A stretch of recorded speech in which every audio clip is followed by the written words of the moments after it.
तो सीधे आपको ले चलते हैं गौरक्षा सम्मेलन में, जहां पे मुख्यमंत्री अशोक गहलोत क्या कुछ कह रहे हैं, सुनिए। विधायक अमित चाचान जी विधायक, पानाचंद जी मेघवाल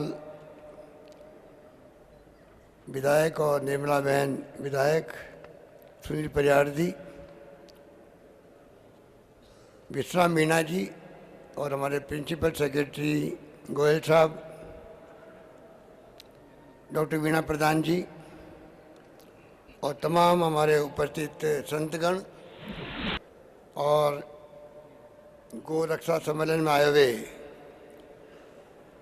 हमारे गौशालाओं के प्रबंध समिति के अध्यक्षगण, सदस्यगण और तमाम गौ भक्त, मुझे बहुत ही प्रसन्नता हो रही है आप सबको यहाँ पर देख करके। ये नज़ारा जो दिख रहा है इस हॉल के अंदर, ये अपना आप में एक बहुत बड़ा संदेश देता है प्रदेश को भी और देश को भी। और इसके लिए मैं प्रमोद जैन भाया को बधाई देता हूँ कि जिन्होंने आगे बढ़ करके आप सबको याद किया, व्यक्तिगत रूप से रुचि लेकर के इस प्रोग्राम को आयोजित किया गया। और यही कारण है कि आप लोग इतनी बड़ी तादाद में आने में आप लोग तैयारी नहीं हुए बल्कि आना स्वीकार किया। आपको विश्वास था कि हमारी गवर्नमेंट जिन्होंने शुरू करी थी पहली बार, जब हम लोग पिछली बार सरकार में थे, मेरे मुख्यमंत्री काल में आप मेरे कई साधु संत आए थे और गौशालाओं को कैसे अनुदान मिले, गौवंश का कैसे संरक्षण हो, इस बारे में मुझसे चर्चा करी थी। पथमेड़ा के महाराज साहब, दत्तानंद जी महाराज साहब तो कहते ही रहते थे। उसके अलावा भी निश्चित रूप में मैंने देखा है विभिन्न गौशालाओं में जो लोग सेवा करते हैं, मैंने ज़िंदगी में अनुभव किया कि वो गौ माता को मान करके जो हमारे संस्कार है, संस्कृति है, पुरानी परंपराएं हैं, गौ माता का जो हमारे जीवन में स्थान है, उसको अपने आप को समर्पित करके सेवा करते हैं, ताज जीवन सेवा करते हैं। गौ माता का जो स्थान हमारे दिलों में है, वो देश में पूरी दुनिया जानती है। तो आप जो ये सेवा का काम करते हैं, इसके लिए मैं अपनी ओर से, आप सबकी ओर से मैं आपको साधुवाद देता हूँ, बधाई देता हूँ और आपके प्रति शुभकामनाएं करता हूँ कि आप ये काम और बड़े रूप में करते जाएं। सरकार की तरफ से, जैसा भी प्रमोद जैन भाई जी ने कहा, कटारी जी ने कहा, विष्णु जी ने कहा, आप निश्चिंत रहें। जिस सरकार ने पहल करके, मेरे ख्याल से देश में पहली बार हुआ होगा कि हमने गौ माता के लिए अलग से निदेशालय बना दिया, मतलब विभाग बना दिया। ये पहली बार हुआ। 125 करोड़ रुपए मैंने अनुदान दिए थे गौशालाओं को, 125 करोड़ रुपये दिए थे 2013 के अंदर, और 25 करोड़ रुपये रखे थे निःसंजन गायों के लिए। ये शुरुआत हमने जो की थी, सरकार बदल गई हमारी, तो नई सरकार ने निदेशालय का नाम बदल के विभाग लिख दिया। हमें खुशी है कि हमारे निर्णय को कम से कम उन्होंने बंद नहीं किया, चालू रखा, क्योंकि हमारे कई ऐसे निर्णय थे, बड़ी बड़ी योजनाएं थी, वो ठप हो गई थी। मेरा मानना है कि सरकारें बदलती रहती है, लोकतंत्र है, आप लोग माई बाप होते हो, आप तय करते हो कौन कुर्सी पे बैठे। चाहे मंत्री हो, प्रधानमंत्री हो, मुख्यमंत्री हो, एमएलए हो, एमपी हो, सरपंच हो, वार्ड पंच हो, ये आपके ऊपर है। पर पुरानी कहावत है कि हाकम बदल जाता है, हुक्म नहीं बदलना चाहिए, तब जाके काम आगे बढ़ता है। तो हमने सरकार छोड़ी, नई गवर्नमेंट बनी, उन्होंने निदेशालय जो गायों के लिए बनाया मैंने, उनको समाप्त नहीं किया, उसका खाली नाम बदला, विभाग लिख दिया। और हम विश्वास दिलाते हैं कि शेष लगाया गया, करीब 800 करोड़ रुपए इकट्ठे भी हुए, और मैंने पता किया कि खर्च कम किया गया, करीब 400 करोड़ खर्च हुए।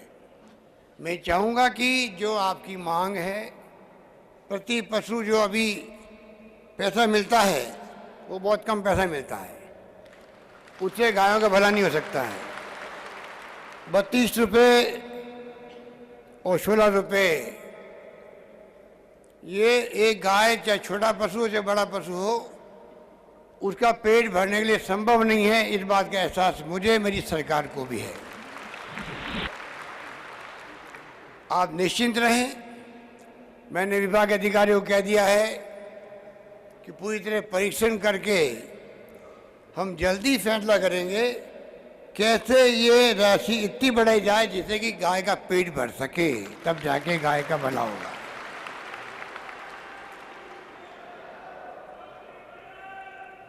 गौशाला के जो आप लोग प्रबंधक हैं, वो अपने स्वयं का और अपने आसपास में दानदाता हैं, गो भक्त हैं, चंदा लेके मुश्किल से गौशाला चलाते हैं। तो उसके बावजूद भी आपको तकलीफ होती है कि गाय को जितना आप चाहते हो, हरा चारा हो या अन्य चारा हो, पूरा पेट भर जाए, आपको भी तकलीफ होती होगी। उस तकलीफ का असर मुझे भी है, मेरे साथियों को भी है। और प्रमोद जैन भाई को जो हमने गोपालन विभाग का मंत्री बनाया, इसे कोई मांग नहीं करी थी। मैं जब राहुल गांधी जी से बात कर रहा था तो मेरे दिमाग में आया कि गायों के विभाग का मंत्री कौन होना चाहिए।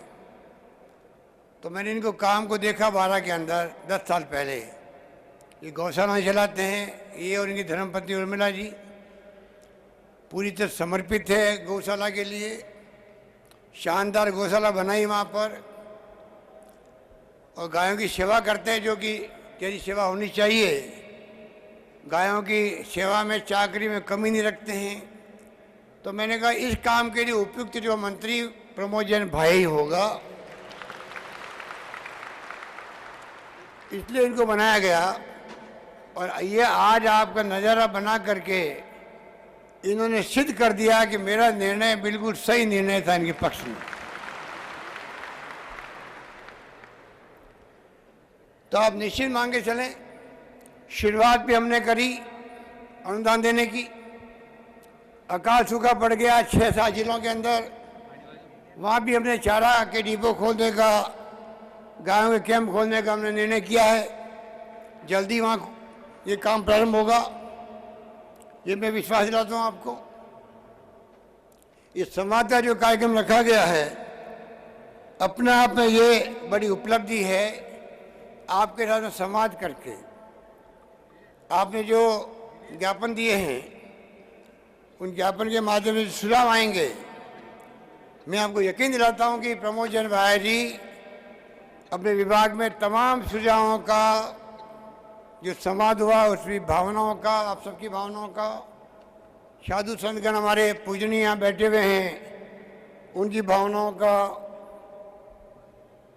समावेश करते हुए अच्छी से अच्छी नीति क्या बन सकती है गौशालाओं के लिए, उसमें कोई कमी नहीं आएगी, ये मैं आपको यकीन दिलाना चाहता हूँ। गोचर भूमि हो, उसकी प्रायोरिटी गौशालाओं के लिए मिलनी चाहिए।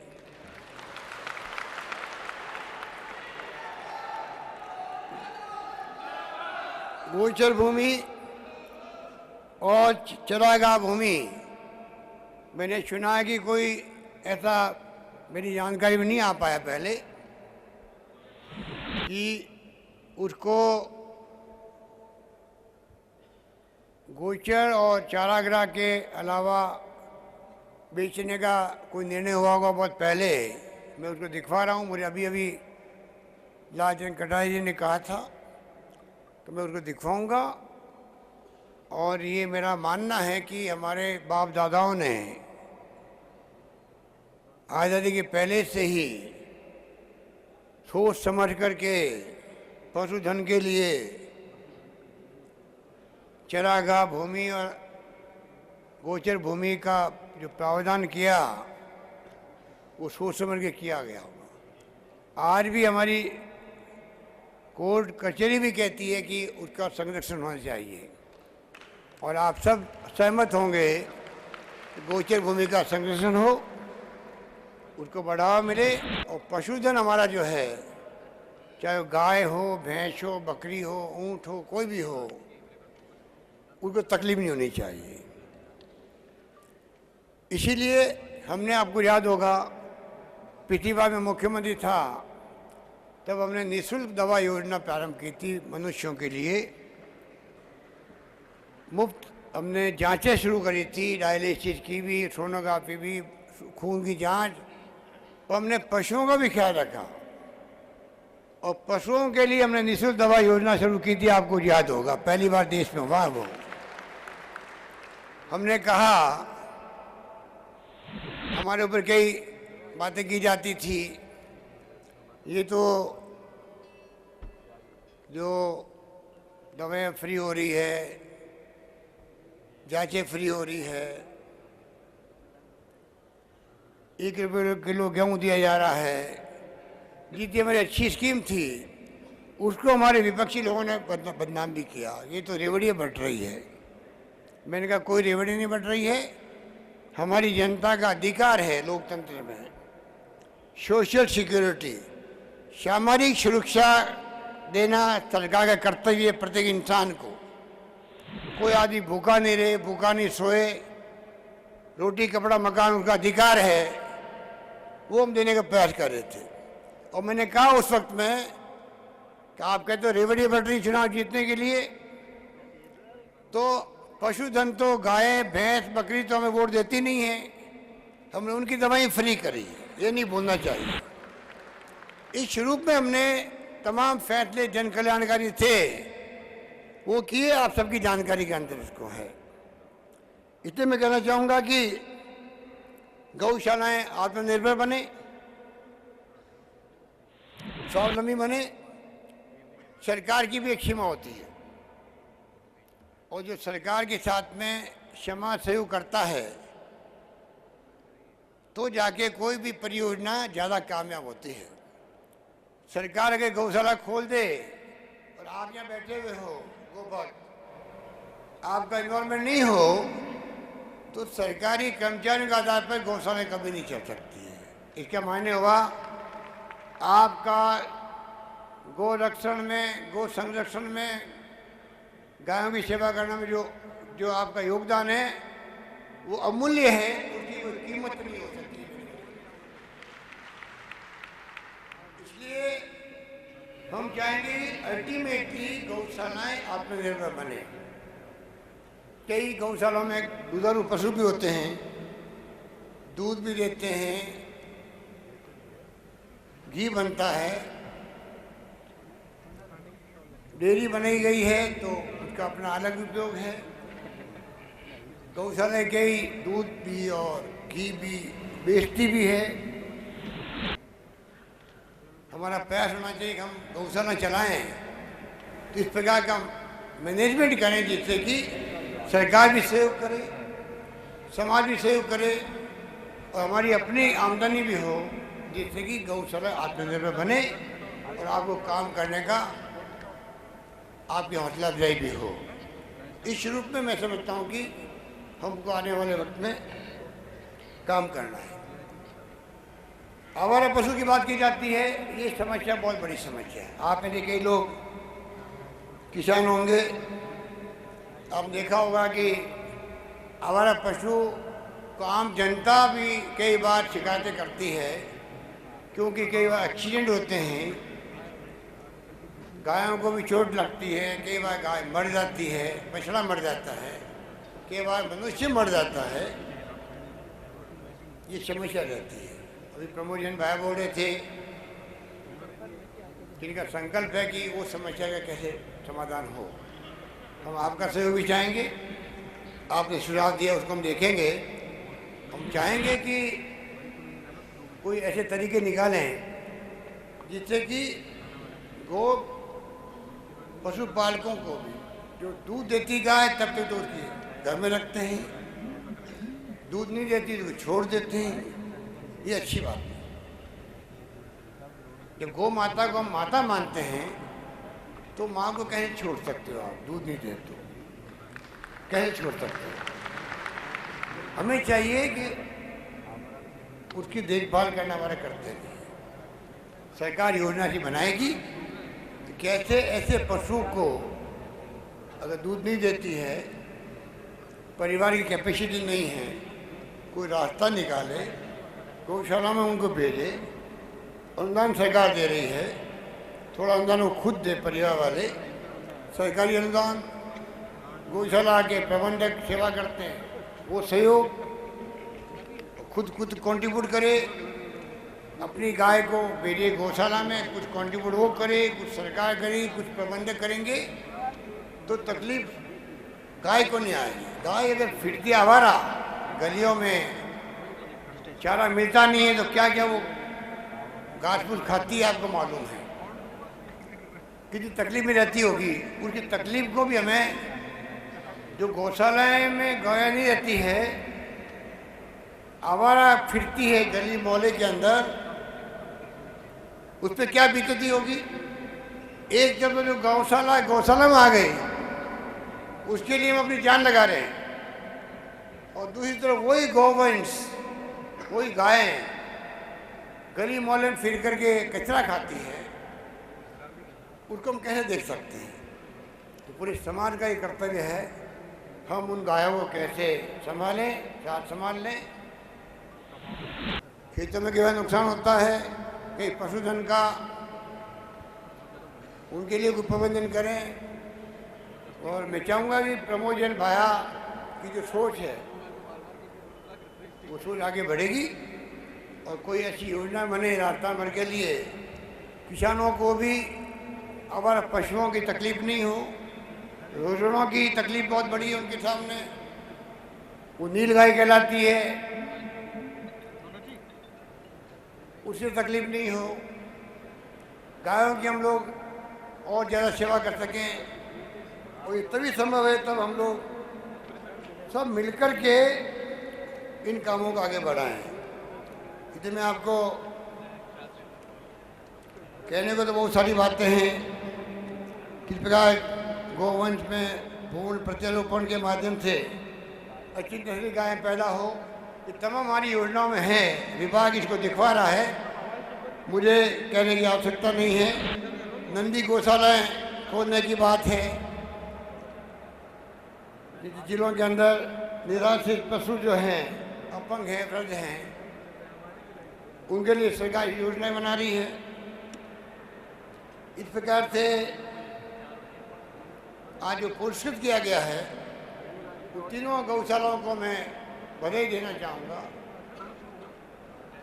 आप सबकी ओर से। ये तो एक मोटिवेट करने का, प्रोत्साहन देने का एक तरीका है, और नई शुरुआत करी है।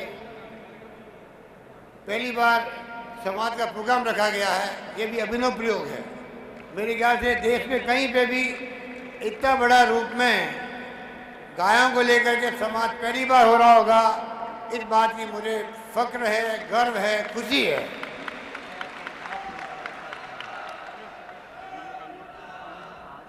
उनको और मजबूत करेंगे, और जब कहीं मौका लगेगा तो आज का प्रोग्राम है, उससे बड़ा प्रोग्राम करने का प्रयास करेंगे। और समय समय पर आपके जो भी सुझाव हो, आप हमारे मंत्री जी को लिख के भेजें, जिससे कि सरकार हमेशा आपको महसूस करवाएगी कि सरकार हमेशा आपके साथ खड़ी है, ये मैं आपको कह सकता हूँ। यही बात कहता हुआ मैं फिर कहना चाहूँगा कि मेरे पास भी आंकड़े हैं कि अभी जो अनुदान मिलता है, अनुदान से गायों का पेट नहीं भर सकता, मुझे मालूम है, मैं कह चुका हूँ। और इसलिए इन तमाम कामों को हम लोग आने वाले वक्त में और आगे बढ़ाएंगे और किस प्रकार से आपको मदद कर सकें। अनुदान बाकी गौशालाओं का जनवरी, फरवरी, मार्च का मैंने मेरे विभाग को कह दिया, वित्त विभाग को। कोई तकलीफ भी है थोड़ी बहुत हो, क्योंकि बड़े बड़े फैसले सरकार ने किए हैं। अभी किसानों के कर्जे माफ़ किए हैं और भी कई फैसले किए हैं।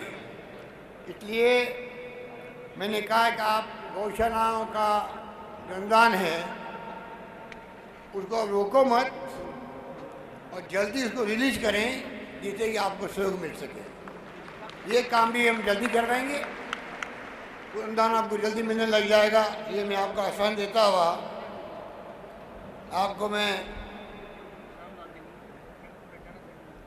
धन्यवाद देता हूँ कि आप लोग बहुत ही शानदार तरीके से आपने इस गौ रक्षा सम्मेलन का आगाज किया है।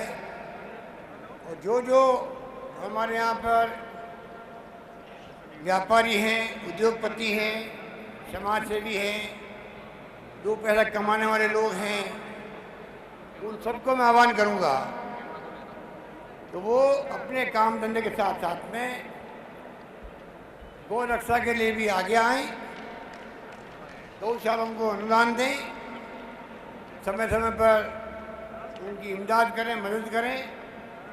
मैं गया था नाथद्वारा के अंदर, एक मदन परिवार जी हमारे वहाँ पर हैं,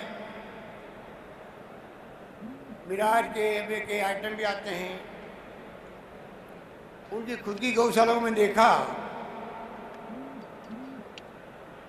मैं बहुत प्रभावित हुआ।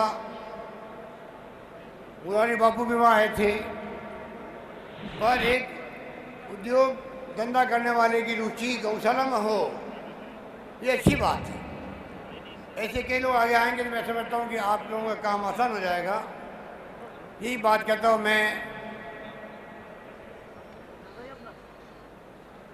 आप सबको और इस आयोजन के प्रबंधक प्रमोद जैन भाई जी को, तमाम मुझे विभाग के अधिकारियों को बधाई देता हूं कि आप सबके सहयोग से बहुत शानदार प्रोग्राम आज संभव हुआ।